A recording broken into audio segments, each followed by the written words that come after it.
Good morning, students. So let us see lecture 3. This is the lecture 3. We are going to study some solutions of polynomial based problems. The concept we have seen in the previous lecture, that is in lecture number 2. In second lecture we have seen what is meant by zeros of a polynomial or roots of a polynomial. And in that video itself, in that lecture itself, I gave you some list of problems to solve. Let us try to solve these problems in this lecture. Let us see the solutions of those problems in this lecture. But before this, if you have not went through the previous lecture or a video, please go through that video, because in that only we discussed what is meant by zeros of the polynomial. So you must know what is meant by zeros of a polynomial before solving these numericals. Okay, so let us see some solutions here. Very first question, I gave you homework in that previous lecture, is that verify whether the following are zeros of the polynomial indicated against them. Polynomial is given and a value of a variable is given. We have to verify whether this given value is a root or a zero of a given polynomial. So what we have to do is, we have to substitute the value of variable in the given polynomial. So p of x, in place of x write minus 1 by 3. So p of x will be p of minus 1 by 3 is equal to 3 into minus 1 by 3 plus 1. Okay, then here 3 and 3 is getting cancelled because 1 is in the numerator and 1 is in the denominator. So 3 will be cancelled. What are the remaining terms? Minus 1 plus 1, that will be equal to 0. Since for the given value of variable, polynomial's value is 0, it is called as a root of that polynomial or zero of that polynomial. So yeah, the answer is yes, x is equal to minus 1 by 3 is a zero of a given polynomial. Okay, then the next problem, it was, if p of x is equal to 5x minus pi, this is the given polynomial, and the given value of a variable is 4 by 5. Now let us verify whether this 4 by 5 is the root of the given polynomial or not. So for that, again repeat the above procedure. Substitute the value of x is equal to 4 by 5.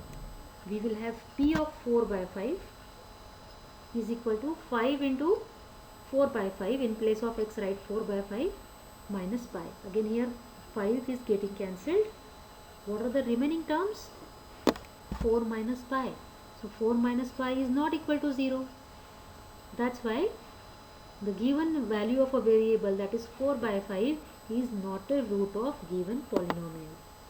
4 by 5 is not a root of 5x minus pi is the answer. Next is, let us say next polynomial is x square minus 1. Substitute 1 and minus 1 by 1 in the given polynomial. Verify whether these values are roots of the given polynomial. If x is equal to 1, what is p of x? X square, p of x is x square minus 1. So in place of x, if I write 1 square, then it will be equal to 1 minus 1. So 1 minus 1 is 0. So that means x is equal to 1 is the root of the given polynomial. Then let us put x is equal to minus 1. What is again p of x? Since p of x is equal to x square, so whether x is 1 or minus 1, its value x square will always be 1. Minus 1 square minus 1 square will be 1. So again p of x is 1 minus 1, it is 0. So since for both the values of variable p of x is 0, both these values are the roots or the zeros of polynomial. Okay. Next example is, if p of x is equal to x plus 1, x minus 2, and the values of the variables given are minus 1, 2. So let us substitute the value of x minus 1 to 1 by 1. But before that, let us simplify the given polynomial. It could be simplified by multiplying first brackets. First value of the first bracket is x. Multiply this x with the second brackets x minus 2. Okay, what you will get when x is multiplied with x, you will get x square, and when x is multiplied with minus 2, you will get minus 2x. Similarly, after this, second element in the first bracket is 1. Multiply this 1 with the second bracket's first element, that is x. So you will get 1 into x is x, then 1 into minus 2 is minus 2. So what you will get? X square minus 2x plus x minus 2. The things that we right now discussed. Okay. Further you can simplify it by x square.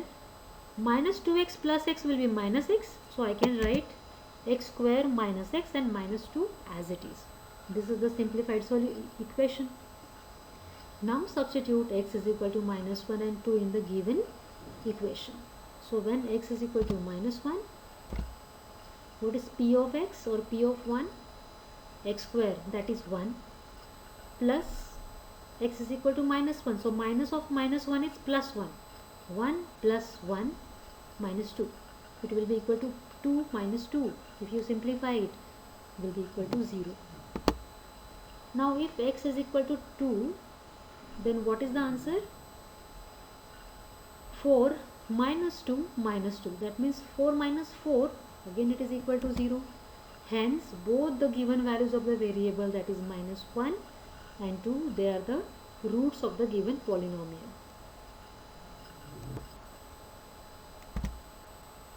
Next is, if p of x is x square.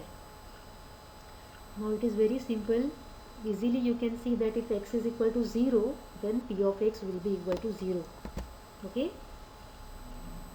Next is, p of x is equal to lx plus m. Here if you substitute x is equal to minus m by l, such a type of problem right now we have solved. I guess first, in the second problem, it was like this. If you substitute x is equal to minus m by l, ll will get cancelled and minus m plus m will be 0. So yes, it is the root of the given polynomial.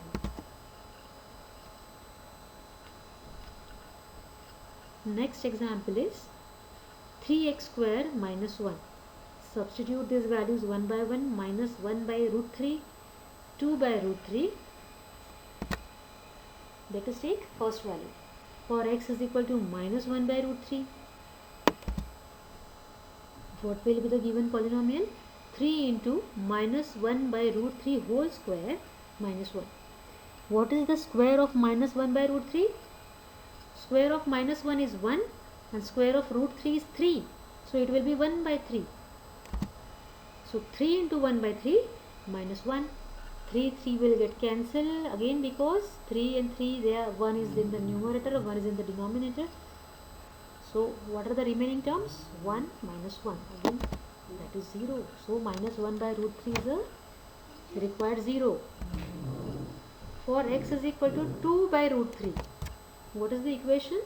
3 into 2 by root 3 whole square minus 1. What is the square of 2 by root 3? It will be 4 by 3. So 4 by 3, 3 will get cancelled out, but 4 minus 1 will be 3. So your answer will be 3. It's not 0. Hence 2 by root 3 is not a 0 of the given polynomial. I hope you understood.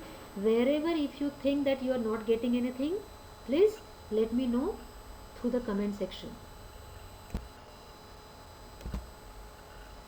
Next example is p of x is equal to again 1 by 2. If you substitute its value, do try it by yourself. It will not be equal to 0. It will be 2 if you solve it properly. So it is not 0. X is equal to 1 by 2 is not a required 0 of the given polynomial.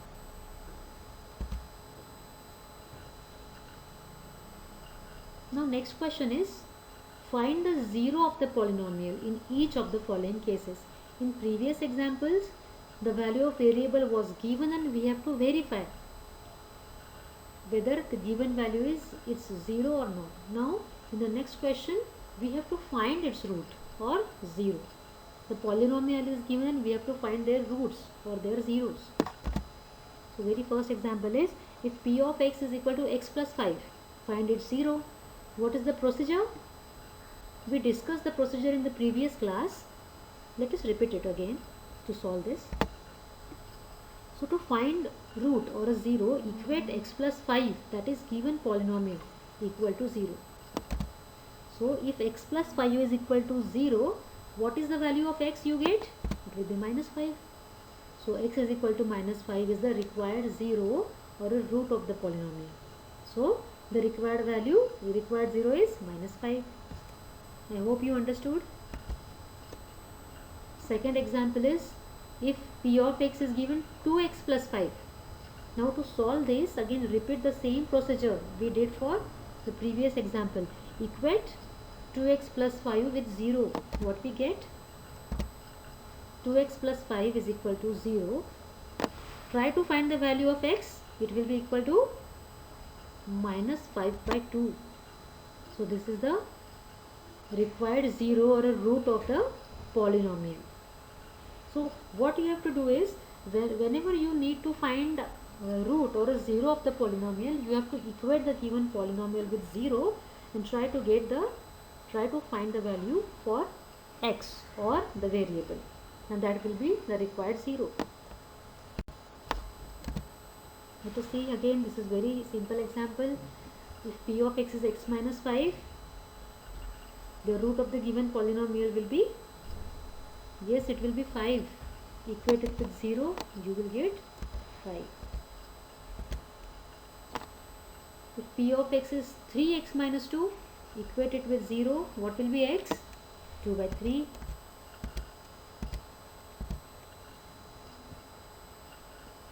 So 2 by 3 is the required 0. If p of x is 3x, equate it with 0, what will be x? When you equate 3x with 0, x also will be equal to 0. So what is the 0 of the given polynomial? It's 0 itself. The value of x is 0. At x is equal to 0, p of x is 0. Okay. Next is again same. If p of x is equal to x, then what is the root of the given polynomial? Again x is equal to, if 0, then p of x will be 0. It is similar to that of previous example. Fifth, in place of constant 3 here, in sixth example it is given a. It is a constant term, but a is not equal to 0. It has been mentioned. So a is a non-zero term. It is similar to that of previous example.